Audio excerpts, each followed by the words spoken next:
प्रथम वाढदिवसाच्या खूप खूप शुभेच्छा.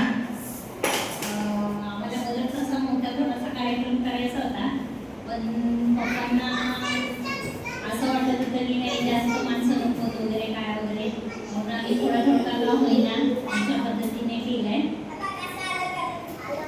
मला एवढं म्हणायचंय की पप्पांनी आमच्यासाठी जे केलंय ना तेवढं आम्ही आमच्या मुलांसाठी करू, ही देवाने आम्हाला आणि आमच्या मम्मी पप्पांनी आम्हाला आशीर्वाद चांगला द्यावा आणि नेहमी असंच राहावं की जे पप्पांच्या चार मुलांसाठी केलं ना तेवढंच आम्ही भरभरून आमच्या मुलांसाठी पण करू किंवा केलंच पाहिजे.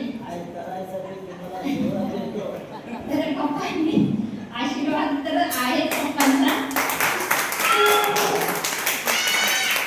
पण पप्पांनी आणि मम्मीने जे आमच्यासाठी केले ना ते आम्ही आमच्या शेवटच्या क्षणापर्यंत आम्ही कधीच हे फेडू शकत नाही. एवढंच मी बोलू शकते.